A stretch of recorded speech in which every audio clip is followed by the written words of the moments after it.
Okay, hi everyone. Thanks for coming to 2024 CAIT Theory Lecture. I'm very pleased to welcome Dr. Joanne Yao from Durham University of London. She's going to present a lecture entitled The Global Politics of Escape, Longing for Purity in the Anthropocene. But before introducing Joanne a bit more, I wanted to say a few things about CAIT in case you are not familiar with the Center. So Center for Advanced International Theory was established in 2011 at Department of International Relations at Sussex. The core mission of our center is to support and disseminate innovative, fundamental research in international theory free of requirement for direct policy, if that is at all possible. So we have a number of activities. We have an annual international theory lecture, which is this year's. We have Sussex International Theory Prize, which is given to the best book in international theory. And in fact, Joanne's book, which I'm going to introduce in a minute, won an honorable mention in last year's competition. We have also an International Theory Symposium, which is devoted to discussing in depth a particular text, book, and so on. And we have a symposium next month. You have seen, hopefully, in the emails I have circulated about the date and so on. We also have visiting fellowship schemes, so people can come and join our center for a period of time. So, Joanne is a senior lecturer in international relations at Durham University of London. Joanne's research centers on environmental history and politics, historical international relations, international hierarchies and orders, and the development of early international organizations. Her first book, The Ideal River, won an honorable mention, as I mentioned earlier, last year from our competition. I want to read the statement which the awarding panel drafted last year when we awarded the honorable mention. The Ideal River, How Control of Nature-Shaped International Order, provides a new perspective on the rise of the modern international order by reinterpreting the formation of international organizations as a product of trialectics of empire, state formation, and modernity's tendential domination of nature. Through an empirically rich and theoretically informed account of the 19th century projects to tame the Rhine, Danube, and Congo rivers, the book demonstrates the centrality of the conquest of nature and the concomitant deployment of modern science to the rise and development of the modern colonial world system. Combining insights of international theory and historical sociology to conceptualize the river as a life form, the book illuminates how a domineering geographical imagination animated an international liberal project that foregrounded the control of the nature as a global standard of economic and political legitimacy. The Ideal River therefore also provides a critical framework for thinking beyond modernist modes of domination over and possessive ownership of nature towards a just and green international order. So thank you so much for coming to deliver this lecture. You will have around 40 minutes, and then you will have some questions. The floor is yours. Thank you so much. I'll use this. This is probably the best situation. Okay. Hello, everyone. Hi. Thank you very much for joining me this afternoon. And thank you to the Center for Advanced International Theory for the invitation to give this annual lecture. So I thought instead of presenting something that's fully formed, like the arguments of my book, I thought I would take the opportunity today to test out some new intellectual arguments that I've been mulling over. So that's why the lecture is about the global politics of escape.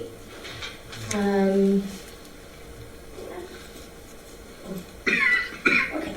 So recently I've been thinking a lot about Antarctica. For those of you who know me, my current project revolves around Antarctica and outer space as these global spaces of exception that produced surprising cooperative agreements in the mid-20th century amidst the Cold War.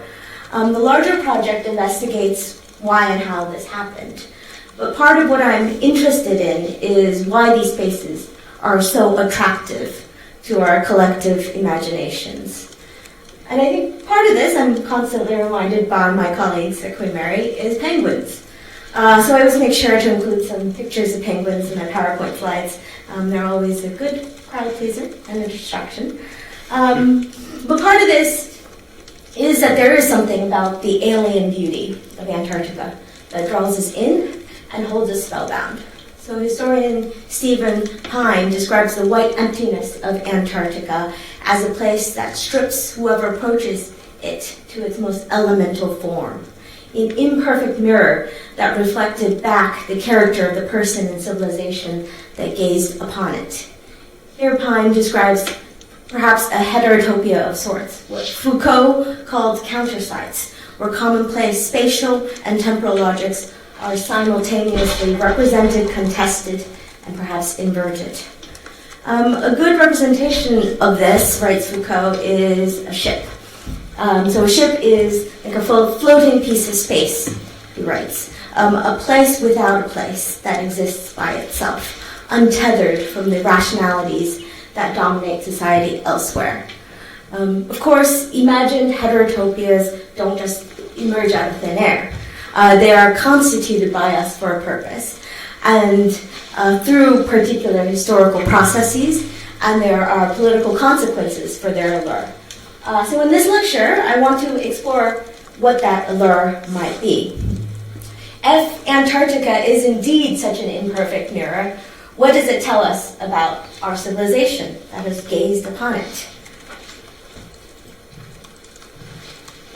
And for many explorers, Antarctica represents this utopian site of exception, a pristine and pure place of science and wonder.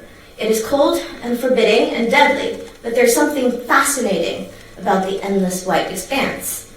For American pilot and explorer Richard E. Byrd, who flew over uncharted Antarctica in the 1920s and 30s, there was even something spiritual about the place that elevated our thinking above everyday politics. So he called Antarctica a sermon on ice, and wrote that the vastness, the clearness, whiteness, silence, the purity, the elevation above the petty quarrels and ambitions of men and nations combine to form a majestic symbol of what man should want most, peace on earth. So for Byrd, aside from the empty space on the map that he wanted to explore, Antarctica also held the potential as a political utopia of peace and cooperation. Almost 100 years later, in his 2019 book Horizon, travel writer Barry Lopez echoes the words of earlier explorers that painted Antarctica in utopian terms. He describes the Antarctic Treaty as, quote, the most sane, equitable international treaty humans ever negotiated and signed. A treaty that places the gathering and sharing of knowledge ahead of the subjugation of the land. A ridiculous thought here to begin with, here being Antarctica. The treaty forbids military maneuvers and encourages ethical comity. There was something transformative about Antarctica, a strangeness and purity that allows us to escape from the petty politics that stymied international cooperation elsewhere. A few pages later, Lopez muses about why Antarctica was such an exceptional space of escape from international politics elsewhere. He describes the horrors he'd seen elsewhere in his travels, of refugee camps in the Horn of Africa, the underreported femicides and mass graves in Juarez, of lost children, animal cruelty, the greed of multinational corporations, and the selfishness of national governments. They all filled him with guilt and anger that, quote, polluted his memories. Antarctica was different. He writes, it did not escape me that I returned so often as I did to Antarctica because it offered a kind of relief I could find nowhere else. Every day in Antarctica, I was astonished by something. Against the horrors I'd seen elsewhere or knew about, these things were a balm.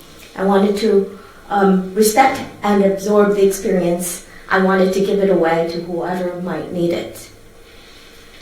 So in the whiteness of Antarctica, according to Lopez, as far as you could look, it was unstoried, free of history on a human scale. And this emptiness, this unstoried pureness, untainted by human history, was what made Antarctica such a balm against the horrors of human politics elsewhere. It is both an escape into the past, so a past before humans and our selfishness ruined the earth, and a vision of a better future after all our mistakes had been rectified and the earth had recovered. In many ways, I think Lopez's reflection echoes our own feelings towards nature, particularly during times of crisis, such as during the recent pandemic. When there was nowhere else to go, when the world was filled with the horrors of COVID wards, when international politics only spoke of misery and selfishness, of closed borders and vaccine nationalism, we turned to nature. The trees, the birds, the flowing water, the crashing waves, the blooming backyard gardens, the quiet beauty of indoor plant companions, which very much was the balm that Lopez found in Antarctica, our own search for purity and escape. Indeed, the notion that a return to nature can save human society from ourselves has a long history. Much of my first book, The Ideal River, charts the long history of society's efforts to control nature and how geographical imaginaries created through the process of taming nature helped constitute modern international institutions, the territorial state, international hierarchies, and the first formal international organizations. But the countercurrents has always been there, alongside 19th century bureaucrats and engineers who dreamed of taming the transboundary river came romantic poets and artists to wax poetic about the purity of nature and its ability to heal us. The river, as a method of cleansing the soul, even rests at the center of Christianity and other world religions.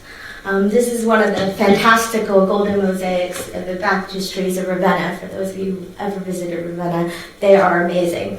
And there's Jesus, there's John the Baptist, and then there's the Jordan River personified with two little red horns. It's quite fun. In more recent times, that's what the national parks movement represents. To designate areas of natural beauty where we can go to escape the sadness and anger of civilization. An imagined return to a purer time when life was simpler, more innocent.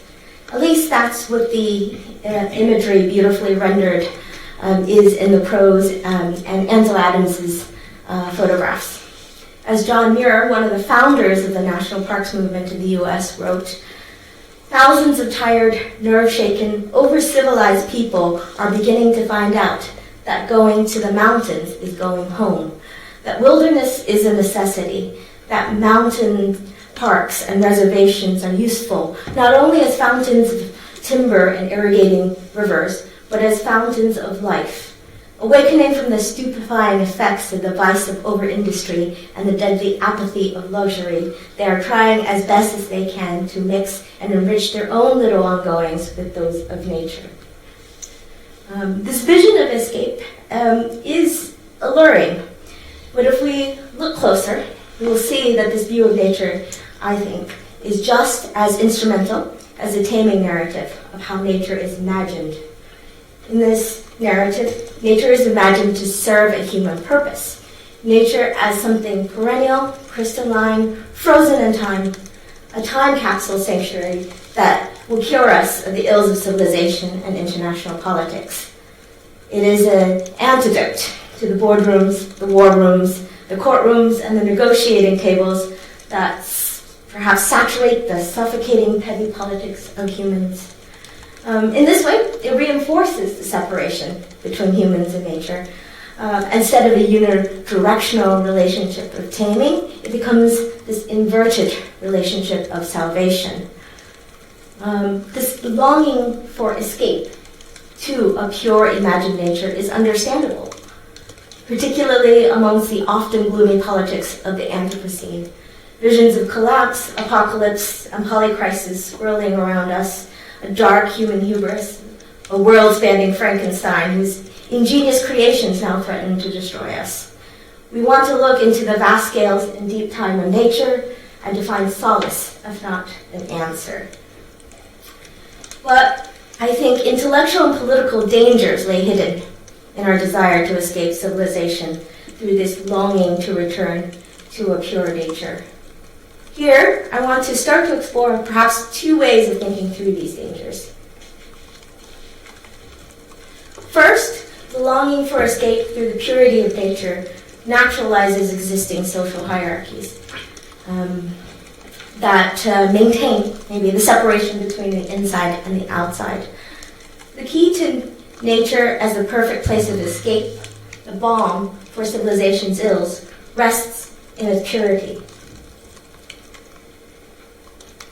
In Against Purity, Alexa Shotwell makes a connection between the Anthropocene and this quest for purity, suggesting that we mark the beginnings of our current ecological epoch as roughly the moment when humans worry that we have lost a natural sense of purity or decided that purity is something we ought to pursue and defend.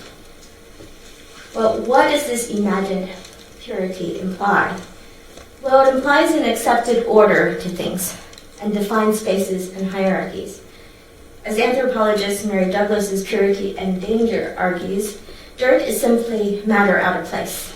A shoe is only dirty when it's located in the wrong place, like on top of a dining room table. But for things to be out of place, there must be a sense of systemic classifications that gives everything a rightful place. Something that pollutes, then threatens to confuse and contradict cherished classifications. Maintaining purity is an enemy to change, to ambiguity, and to compromise. Or as Shotwell argues, it is an attempt to delineate and limit the world into something separable, disentanglable, and homogeneous.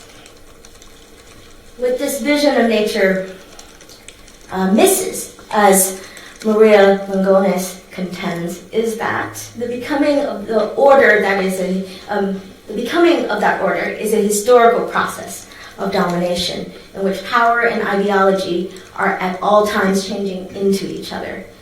In other words, the creation of these cherished classifications that allow purity to be imagined is not innate or given, but a process of meaning creation that hides power and control through abstract logics governing unity and separability of what belongs and what doesn't. Here, I think it's instructive, perhaps, to meditate on the notion of invasive species as something that pollutes the purity of places like Antarctica. The way these global travelers are villainized as usurpers that do not belong, that outcompete innocent native species, that ruin the purity of a place. Bordering policies, then, are necessary to keep these unwanted visitors out. So early last year, while I was on sabbatical, I traveled to New Zealand for archival work. And I was fascinated by the prominence of their Predator-Free 2050 program, which promises to work with all stakeholders to prepare for a world-first rollout of eradication to rid the island nation of invasive species. As you see here, this includes a public mobilization campaign that has surprisingly martial overtones, particularly in the recruitment. You can see down here, predator-free doctorates and postdoc candidates. So it's recruiting academics and these martial overtones in trying to recruit academics to this program. But it also included sort of martial infrastructure, including the dispatch of drones to drop poison from the air over hard-to-reach places to get at these invasive predators. And who are these public enemies that must be destroyed with poisons and drones? Well, the list here is rats, stoats, and possums. All things out of place that disrupt the purity of native New Zealand nature. But of course, the biggest invasive species in New Zealand seems exempt. The humans who arrive from elsewhere, and who are likely just as culpable for New Zealand's environmental challenges and the decimation of native species as the rats, stoats, and possums. But we're written out of the story.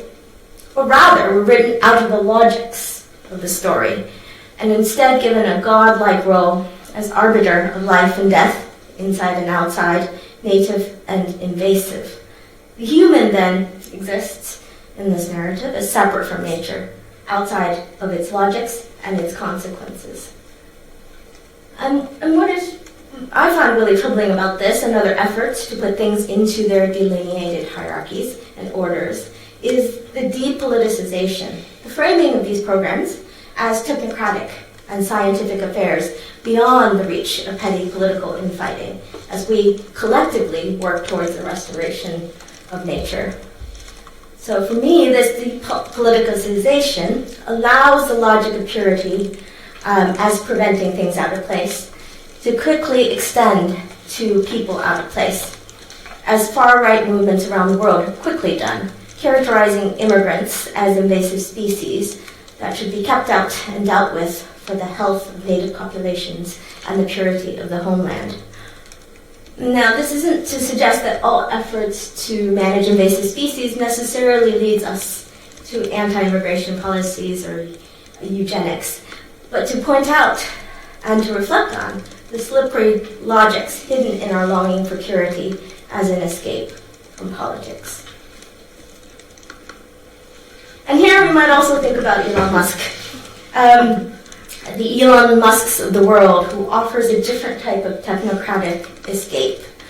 The abandonment of polluted earthly politics for the clean slate of heavenly bodies where we might start all over again. The problem, of course, is that the messiness of our politics isn't embedded in the ground or the earth, but in us. And we will carry them with us to Mars and beyond, no matter how much we dream, perhaps of a technocratic utopia in the stars. But I'll return to this at the end of the lecture. So the second danger I want to discuss is embedded in the longing for escape through the search for purity, is that it envisions a future built on an imagined past that never was. And this ends up being a political project of violent erasure. In fact, in order to create the pure place of escape that John Muir describes in his writings, the virgin wilderness of American spiritual renewal, the park system had to remove native populations to create a place where, according to Muir, humans were only visitors. Here, our longing for escape engendered violence as it fought to erase things out of place from our imaginations of the past and our imaginations of the future. John Muir describes this sense of Native Americans being out of place when he writes, "A strangely dirty and irregular life these dark-eyed, dark-haired, half-savages led in the clean wilderness." Somehow these populations who had arrived before the white Americans had polluted the landscape. Nature needed to be rescued from their presence and restored to an imagined mythical purity. He uses similar terminology to describe blacks, characterizing them as dirty, superstitious, and lazy.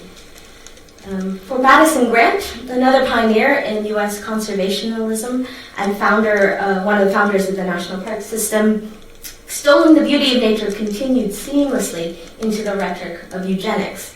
He writes that our belief in the sanctity of human life has blinded us. Just as the laws of nature require the obliteration of the unfit, human life is valuable only when it is of use to the community or race. As secretary of the New York Zoological Society, Madison Grant put his racial ideas to work and advocated putting Atabenga, a man from the Congo, on exhibition in the zoo next to the apes exhibit. Now, there's a lot of controversy whirling around these characters, particularly recently in the U.S., and there's a lot of back and forth about was he a racist, wasn't he a racist? And I don't want to rehash some of these debates here, but instead I want to point out how this racial language that he uses helps us think about how, one, an imagined pure nature, and two, violent erasure to protect that pure nature are not separate, and how the logics of framing nature as a pure place of escape enables the violence of keeping these places pure and timeless. And we might still see some of these logics through the example of the fen, orchids, and Fort Vert, a nature reserve to be established in Calais after the clearing out of the migrant camps there.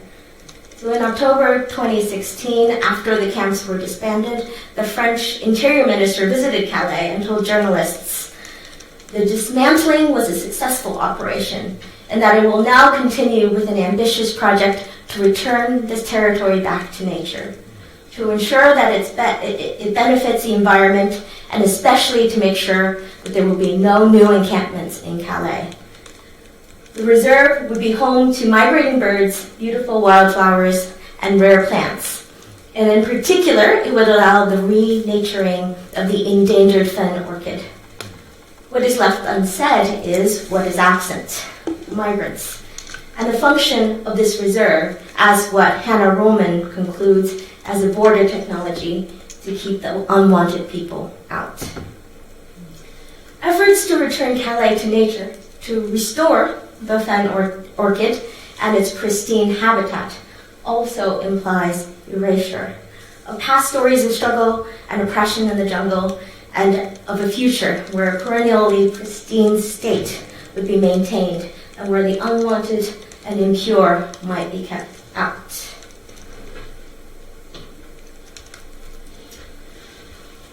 So, in conclusion, and I'm going to conclude early so we have plenty of time for questions and answers, but here in conclusion, I don't want to suggest that we shouldn't engage with nature, to exercise care for nature or seek a more balanced relationship with nature.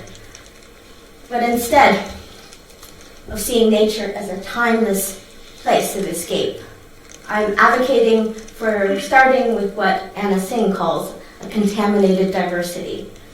It is the acknowledgement that everybody emerges from a history of contamination. In other words, there is no pure time before the fall.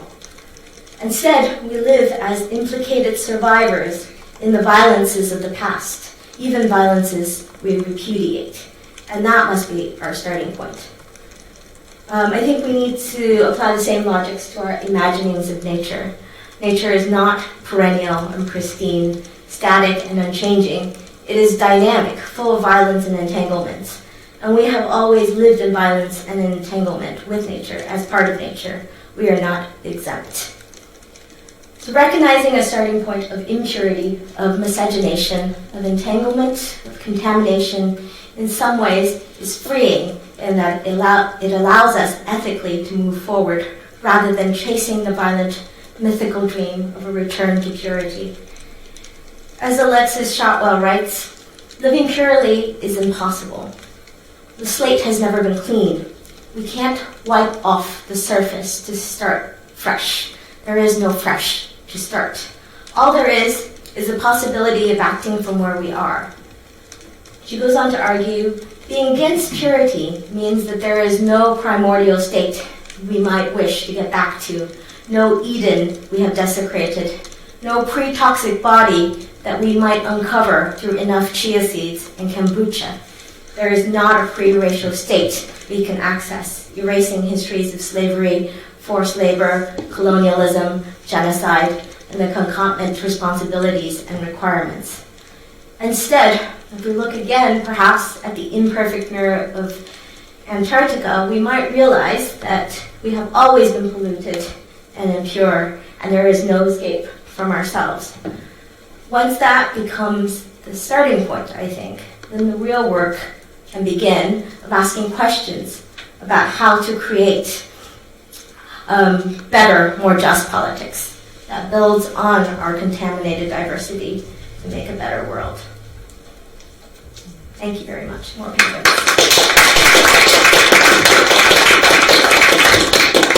Thank you so much for this thought-provoking lecture, Joanne. Anyone wants to comment or question? Please. Thank you so much. Fantastic presentation. As the department's resident spaceman, I have to take us back to the Elon Musk picture. You promised to go back to it, and we didn't get back to it before the end. Do we have to look at it? Okay, no, ignore him. Okay, go back to. Okay, yeah. And So there's that which I would like to know more, obviously, about your thoughts of the pitfalls here, and then I want to connect space with the earthly part of your talk in discussing the Pixar film WALL-E, and whether that has for you anything meaningful to contribute to your discussion. Not a question I guess not a question I expected. So I guess the sort of my new project, looking at Antarctica and outer space, is very much connected. I've worked a lot more on the Antarctic bit rather than the outer space bit, so I'm still thinking through a lot of the ideas about outer space. But on first blush, Antarctica and outer space actually has a lot more that's connected. Sort of this envisioning of a pure, clean, cold, distant place where that's beautiful and deadly at the same time, right? There's silence. There's something pure about it. And so outer space is also envisioned in the same way, I think. And I think a lot of, I put Elon Musk here because everybody likes to laugh at the Elon Musk picture, but I think sort of any of these ideas that we can escape the Earth, that, WALL-E-esque, right? Like the Earth is polluted, we will just build ourselves an amazing big spaceship and circle the Earth until the Earth renews itself and then we can come back. Obviously the problem with, there's lots of, I love WALL-E. I've showed it to my students to discuss environmental politics. But do we, at the end of the film, think that the humans have learned anything? Or are they still carrying the same type of politics, I guess? In their 100 years, 1,000 years in space, becoming really fat and happy, have they learned how to live in harmony with nature or not repeat their mistakes in the second Eden? And I'm not convinced that the humans have, right? So perhaps a sadder ending to WALL-E would be that the humans come back to Earth and do it all over again and build a civilization, start the Anthropocene, climate change, and then they'll have to repeat the cycle. So I guess that's the question I'm asking, is obviously we could probably build the technologies for this escape, right? But are we really escaping? Or are we just perpetuating the same hierarchies and inequalities? And in my project, I think about, so I think maybe Elon Musk is good for this, I think about with the racial hierarchies, but also gendered hierarchies, and also all sorts of things that maybe we want to improve on our own societies. But focusing on that politics of escape means that we're not focusing on sort of improving the things where we are. Ben and then Sarah. Thanks, Joanne. That was a fantastic presentation.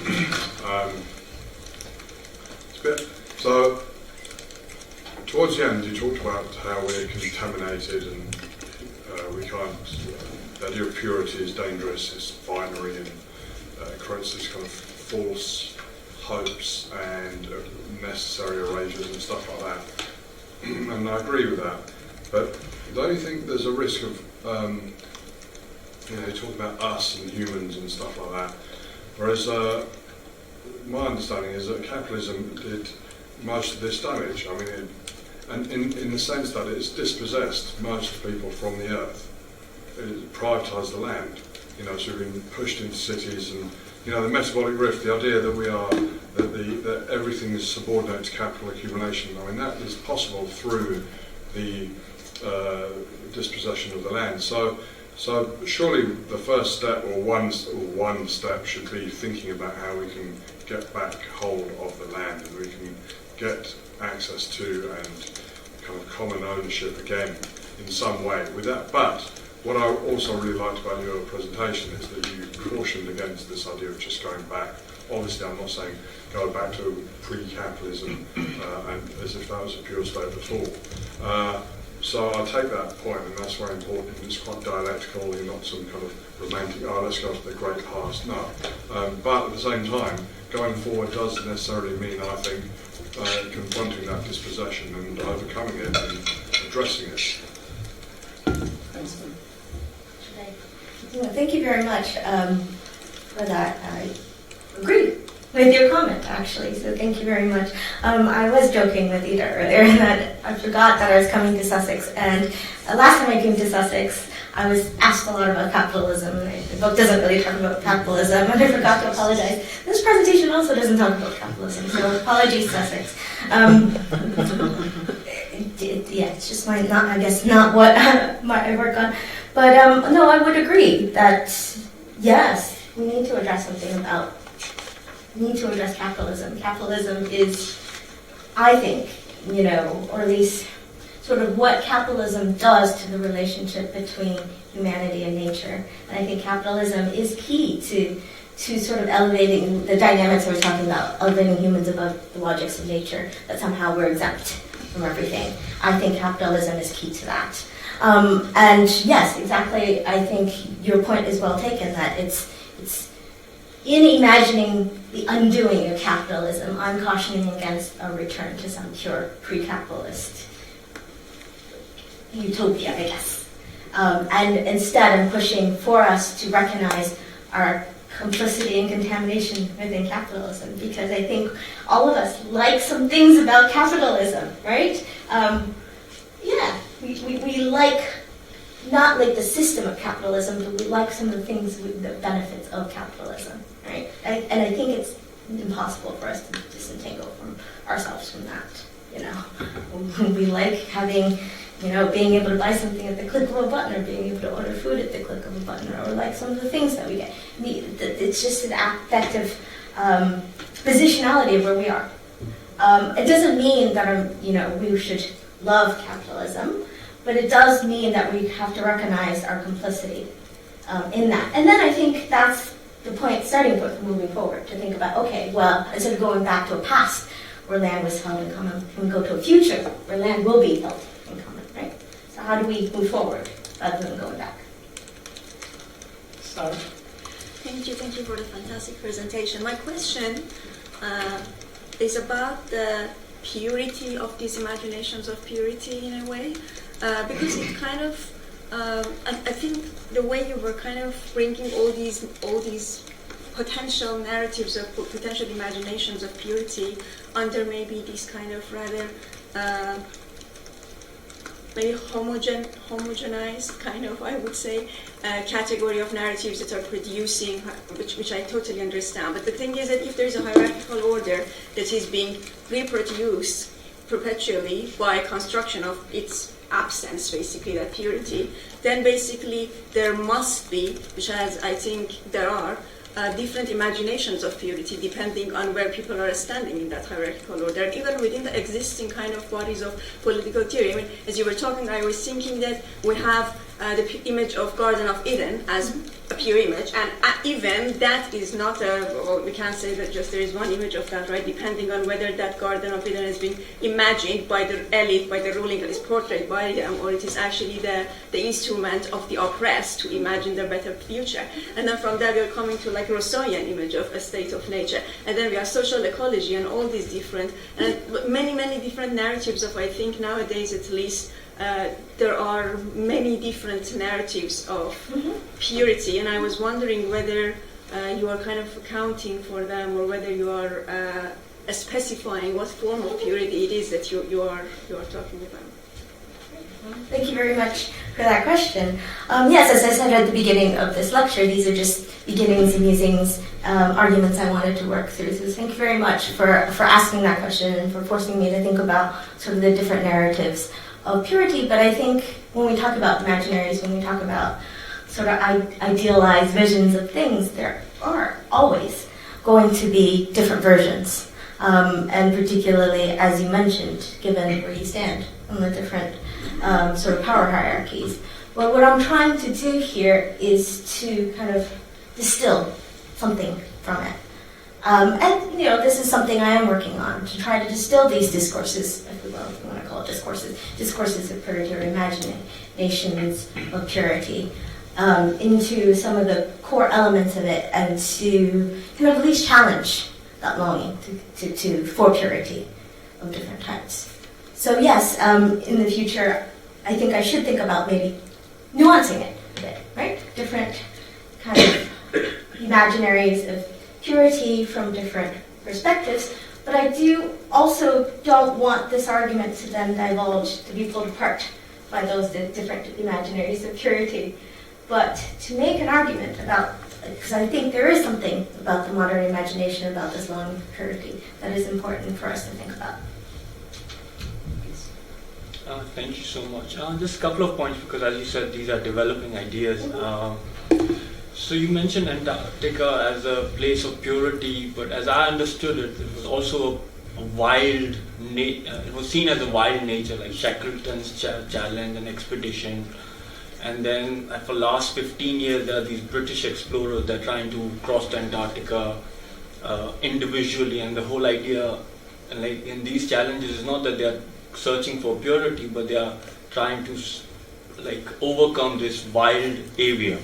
So I think maybe last month, in the fastest, like maybe 500 days, a single explorer has gone through this expedition. And maybe 10 years ago, there was this long piece in the New Yorker about this former naval officer trying to do it, and he died.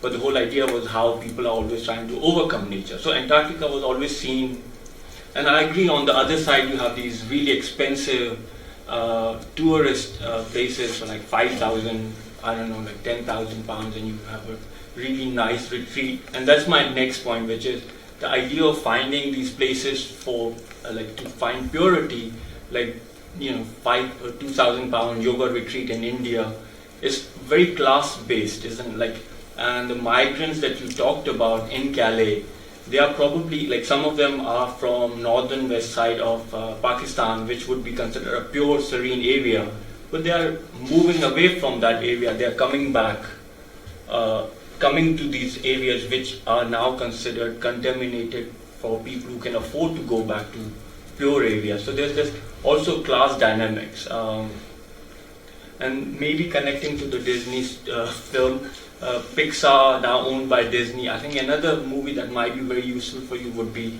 Jungle Book, because the Sher Khan is seen as the villain, right? And elephants are seen as to be respected. Everybody bows down to it. And there's a whole literature on colonial India where the tiger stands for the indigenous tribes, cannot be controlled, tamed, and elephants work for the Raj.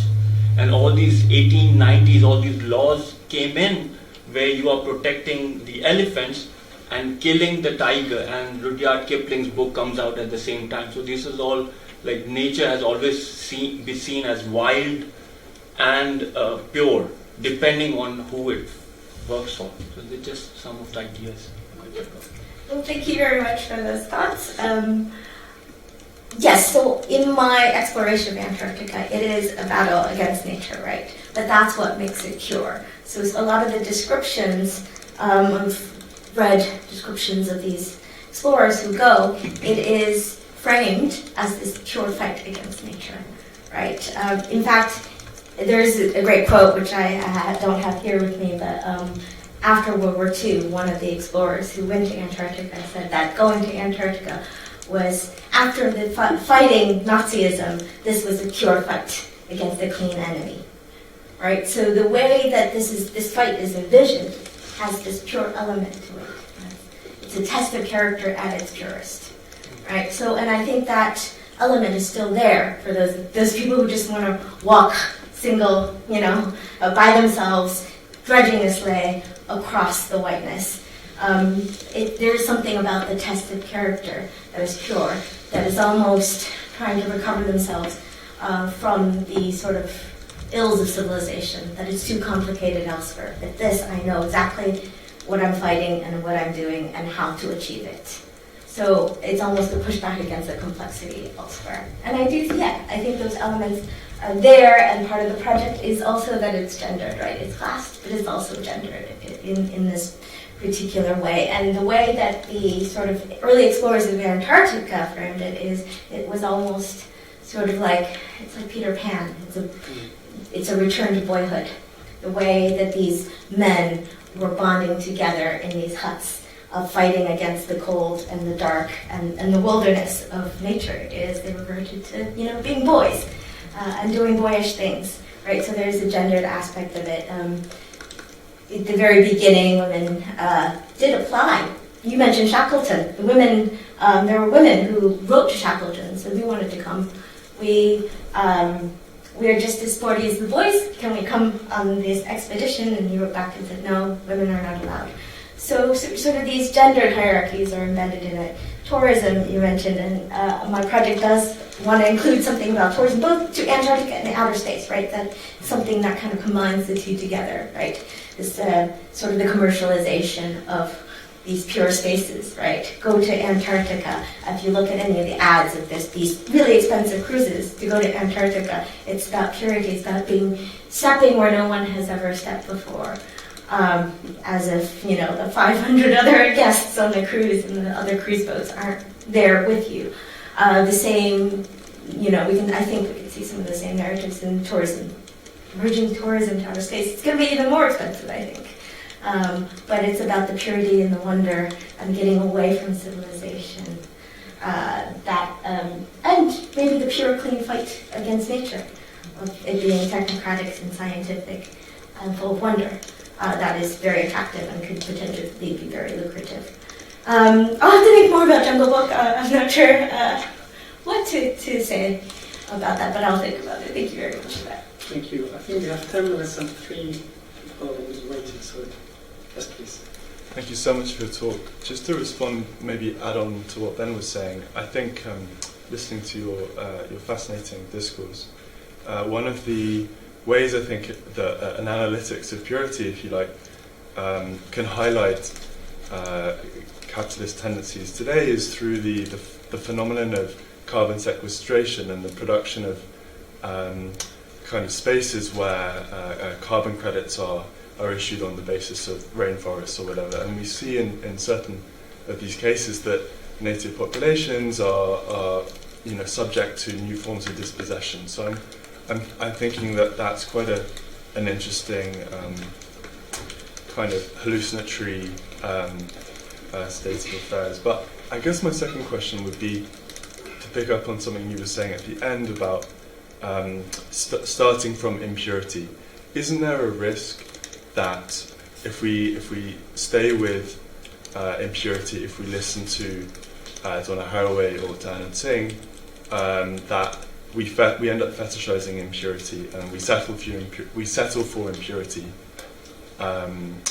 We accept that it's okay to live in a polluted city, that it's okay to live in a ruined world. So yeah, those are a couple of my thoughts. Joanne, do you mind if I collect the other two questions in case there is overlap? So Ida and James. Ida? Yeah. John, thank you so much for a really brilliant talk. I'm super excited to see what you end up doing with all of this. I have a question about settler colonialism, which I think is something that has been there kind of throughout the talk, but you've never named it. But when you've been talking about the mentioned wilderness and the national parks, right? These are obviously settler colonial projects that are premised on kind of emptying these lands of people and so on. And one of the reasons why I think that is important is because I think there's a link here to like utopian imaginations. Right? And if you go back and if you look at thinkers like Thomas More and the way that he actually thinks about utopia, this is from the beginning a settler colonial project, right? Like utopia is this island, like somewhere in the Americas, and on this island lives the utopians, and before they settle the island, they cleared it of the original inhabitants, right? And then they create this perfect society. Mm-hmm. So there's something there about, I suppose, like how those like utopian longings like so often end up re-invoking these colonial logics, which I think comes out in all of your examples here as well. And so it might be interesting to just explore that a little bit more. And then, just a second question, I was really interested in this concept of escape, but maybe I mentioned this to you before, but how these types of escape are different compared to ideas of like fugitivity or marinage, right, that tend to come up like increasingly these days, and like in Black studies and in decolonial theory, where this tends to be associated with a different kind of utopianism, I guess. Like, are there differences there, or are they just different kinds of similar kind of escape that are both problematic? Thanks, Ina. Final question, James. Thank you very much. I really enjoyed the talk, and the purity linked to war after the First World War Arthur Townsley creates an idea of a kind of ecosystem, the idea of climatic climax forest, the pure forest, as straight after the trauma of the First World War, and it's absolutely linked. He's a Freudian analyst as well as ecologist, and linking the two together to create some kind of idea of purity. I think that is there in sort of the history of forests, but it's written into ecology, written into the sciences. It's not simply written into the gaze, but into all of our institutions of biology, ecology, and the scientific side of this. So it's not just a narrative world, but part of the sciences. And so I think you could excavate a bit further, probably, looking at the production of truths. But secondly, and it leads to the earlier questions, I'm a bit worried about contamination. Contamination, it's got a good kind of visceral feel to it, but it also has a double edge. In that, so rather than returning to a forever contaminated world, in a sense, looking for human traces and past traces, and histories and narratives in a more effusive way. So those parks in America aren't forever contaminated, but they contain within them the traces of people. And the same with Antarctica; it contains within it the traces of past movements of nature, of people. I wonder if there's something more positive to recover. Thank you. Did you? Quickly, yeah, it's related to the discussion on contamination, because within the talk you were saying the sort of two dangers, the naturalisation of the existing hierarchies, and then this sort of concept of a utopian sort of purity. And I understand how contamination tackles the issue of purity, but then not necessarily, isn't it contamination that established these hierarchies in the first place? So how can this concept, or starting from the point of contamination, then allow us to sort of progress from these hierarchies? So yeah, thank you very much for those questions. I'll just hopefully, we only have a few minutes, so sorry, we won't have time to address all of them. We did collect too many, so hopefully we'll just have a chance to talk about them afterwards. We are having a reception downstairs, so we can continue the conversation. Yes. But you please go ahead. Well, I guess I'll just maybe say that I don't see necessarily contamination as negative, right? I'm trying to, maybe there's a bit of a shock value here, but I want to say that, suggest that maybe we shouldn't necessarily think that is negative, that actually there's maybe something positive about accepting sort of an impurity or contamination as a starting point. I don't think all impurity and contamination is equal, right? Obviously there's better contamination and impurity and worse contamination and impurity. Like there's the stuff that's going to kill us and none of us really want to, that's not going to make a very good world.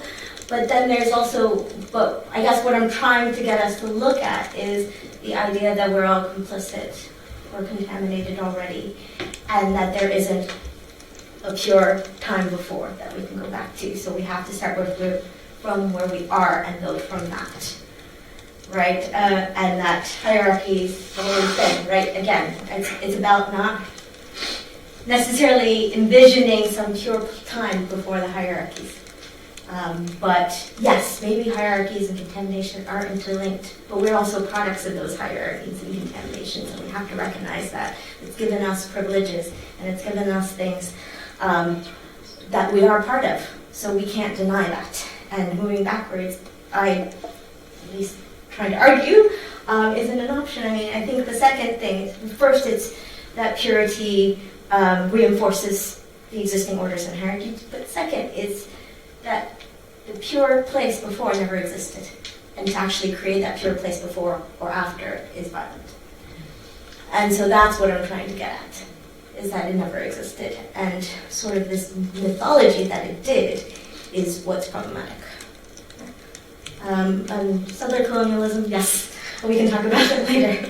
But it's actually interesting in my talks about Antarctica. It's always come up that, is it really colonialism if there's no people there?